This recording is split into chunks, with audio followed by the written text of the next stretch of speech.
Bonjour à tous et bienvenue sur une nouvelle vidéo Road to Atlanta, la petite série où on interviewe les joueurs et les joueuses qui ont gagné un Golden Ticket et qui représenteront la communauté française de 40K au World Championship of Warhammer organisé par Game Workshop à Atlanta dans 2 semaines, au moment où on enregistre, donc le 23-24 novembre, et où justement on a quasiment une trentaine de joueurs de 40K avec Golden Ticket qui font le déplacement et on souhaitait que la communauté puisse connaître en fait ces joueurs qui vont les représenter via des petites vidéos de présentation très rapides. Et donc je vais, Albios aujourd'hui, te laisser te présenter, d'où tu viens, qui tu es, ton rapport à Warhammer. Je poserai des petites questions en plus à l'issue pour que la communauté puisse faire ta connaissance. Ok, merci beaucoup Invictus et bonjour à tous. D'où je viens, qui je suis, donc Albios ou plutôt donc Vincent Ravuel. Actuellement, je suis chargé de recrutement chez Netop Consulting, un cabinet de conseil à Paris.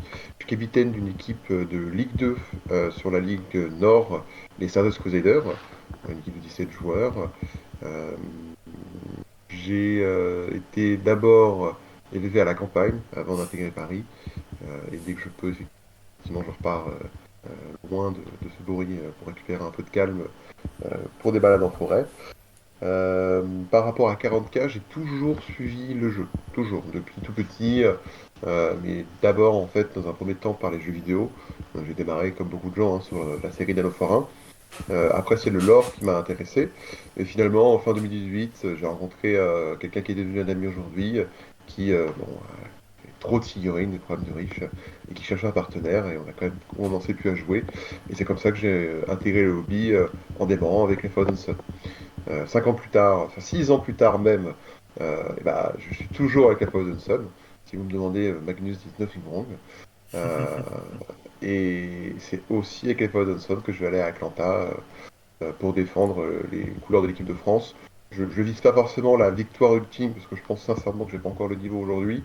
Euh, mais par contre, essayer de tenter d'un Best in Faction, pourquoi pas? C'est déjà assez ambitieux comme objectif, et puis on verra ce que ça va donner. Bon, c'est toujours un objectif, ça c'est sûr. Et du coup, tu dis que tu es capitaine d'une équipe, du coup, dans quelle ligue? Est-ce que tu fais pas mal de tournois solo aussi? Alors moi, je suis capitaine effectivement des Sabres Crusaders, ce que je dis tout à l'heure, pour la Ligue Nord, en Ligue 2. Et alors, je suis un vrai joueur de TTS, pour le coup. Je fais très peu de tournois, paradoxalement. Je vais en faire un, deux, peut-être, je sais pas, cinq dans l'année, en dehors des matchs de ligue. Par contre, des tournois TTS, ça oui. Tu vois, sur du Copenhamer, là je suis en 5v5 sur Tryhard, un Discord international. S'il y a un tournoi TTS français d'envergure qui se met en place, je vais toujours m'inscrire. Mais c'est vrai que les tournois physiques, à part celui que j'ai fait à Villemont où j'ai gagné mon Golden Ticket, où j'ai terminé de mémoire deuxième, j'ai pas eu l'occasion d'en faire tant que ça cette année. En fait, je suis un joueur, par rapport à d'autres, si tu veux, dans la communauté, j'ai pas un si grand volume de jeu. C'est juste que je suis hyper régulier. Toute l'année, je vais faire en moyenne, lycée sur l'année, entre 2 à 3 games par semaine. C'est quand même un sacré rythme déjà, oui. Tu vois. Mais plutôt 2 que 3. 3, c'est quand tu vois, là, typiquement, pour la préparation à Kanta, je suis à 3 games par semaine. Yep, ça marche. Et du coup, préparation Atlanta TTS, est-ce que tu as fait le tournoi qui a été organisé par Bijorn avec le Layout Game Workshop justement? Ouais, je me suis inscrit. En fait, finalement, à ce moment-là, sur le plan personnel, c'était trop compliqué en termes de disponibilité. Donc, j'ai dû drop le tournoi. J'ai fait le premier match, puis après, j'ai drop. Par contre, j'ai fait quelques matchs, effectivement, avec d'autres Golden Tickets qui allaient à Atlanta pour commencer à avoir un premier aperçu des tables games. Je sens que les match-ups de tir vont être un peu plus compliqués qu'en France. Parce qu'il y a des espaces, non pas que ce soit quand même la pompe parlante partout, mais il va y avoir des espaces, des couloirs de tir un peu plus réguliers, on va dire, que sur des tables françaises. Oui, ça change pas mal, ça change pas mal du layout WTC dont on est habitué. Après, ça impose une autre dynamique sur table. Tu vas en Thousand Sun du coup, et Oui, ça va changer, ça va nécessiter de changer un peu de gameplay. Oui, non, tu sais, le TS, c'est toujours du TS, hein. T'as pas Il y a- 50 000 manières de jouer, t'es une armée qui joue sur la létalité, donc faut tuer ton adversaire plus vite qu'il te tue. Non, le truc, moi, sur quoi je parie et que je vends depuis des semaines à mon équipe, ils n'en peuvent plus, c'est le prince démon à pied, qui donne une bulle de stealth, ça s'assied pas autour de lui. Donc dans les match-ups où tu touches un 4+, comme le taux de base ou le Votan, c'est sympa. Dans la garde aussi, c'est sympa. Donc pour te donner un peu plus de tankiness par rapport au tir.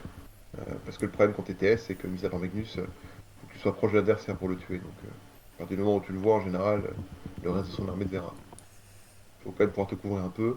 Et puis, il a une petite capacité, moi c'est mon petit, c'est la cerise sur le gâteau, je peux aller précision. Je peux donner à 6 pas précision à une escouade de rubriques en phase de tir. Et du coup, ça me permet d'aller choper des personnages qui sont un peu relous. Typiquement, Ali Braham dans un pack de Totor, en GK, ou Azrael dans un pack d'intercesseurs d'assaut, en DA, etc., etc. Donc je pense que c'est. Moi, je fais le taré aussi d'y aller sans Mutalist Vortex Blitz, parce que déjà, je n'aime pas la figue. Et parce qu'en plus, si on peut. S'il y a plus de couloirs de tir, elles sont plus dures à cacher. Et donc, elles ont plus de chances de mourir avant de pouvoir commencer à se positionner sur un objectif. Donc je vais aller en full piéton, un prince démon, Magnus, des persos, et puis on y va, hein. Bon, écoute, ça se tente, et puis peut-être le Best in Faction, sait-on jamais. Peut-être, Au, au, peut-être, pi- peut-être. au pire du pire, avec des grands guillemets, toujours des points pour la délégation.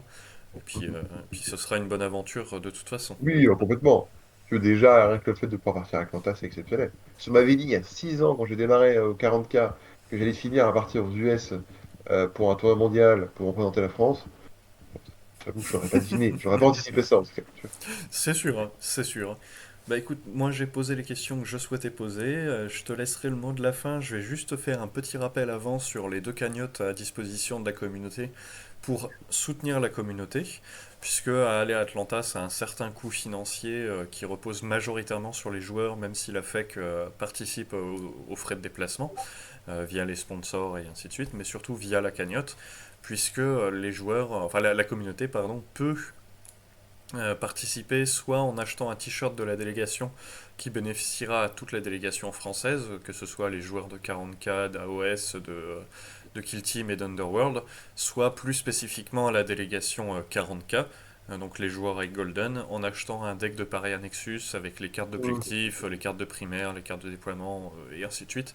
D'autant que comme c'est un peu compliqué de trouver des decks en ce moment, ça peut être une bonne alternative. Et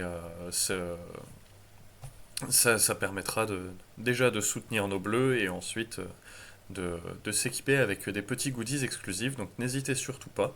Ça ne peut que bénéficier à notre délégation.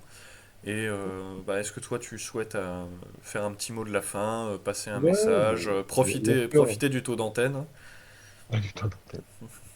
Évidemment, moi, j'ai une pensée pour tous mes gars des Stardust qui vont suivre tout ça. Parce qu'en même temps que moi, je vais partir à Atlanta, on va avoir nos matchs allés, donc je peux pas les accompagner. Donc chacun va pouvoir suivre l'événement de l'autre. À ceux qui regarderont l'interview, n'hésitez pas aussi peut-être à dire en commentaire ou à Invictus comment vous avez envie qu'on vous partage l'événement. Parce qu'évidemment, nous, on part à titre individuel, on fait le tournoi, mais encore une fois, on représente la France derrière nous, donc ce serait super de pouvoir trouver vraiment le canal ou les différents canaux euh, que vous avez envie qu'on utilise pour pouvoir partager tout ça, que ce soit des photos, que ce soit des vidéos, des interviews. Est-ce qu'il y a un moment rigolo où on va essayer de se poser, aller chercher des joueurs pour faire des interviews en anglais, mais d'autres pays, ça peut être intéressant en tout cas. Mais n'hésitez pas à nous dire, parce qu'on sera sur place, on a quand même un peu de temps, même s'il y a les games à faire dans la journée. Euh, S'il y a des choses que vous avez envie de voir, on essaiera en tout cas de vous aider, ne serait-ce que pour vous remercier aussi pour votre soutien, pour ceux qui ont fait des dons et qui nous ont aidés sur le plan financier à partir aux US. Ça Voilà. marche. Bah, je pense que c'est un bon conseil, effectivement. On relaiera les communications et les infos qui viennent de l'événement. Mais pardon, si la commu, effectivement, a des doléances ou des infos qu'elle souhaite récupérer, qu'elle n'hésite pas à nous le dire et on se débrouillera pour vous satisfaire. En tout cas, merci à toi d'être venu pour la petite interview et puis bonne Je journée t'en à prie. tout le monde. Oui, bonne journée.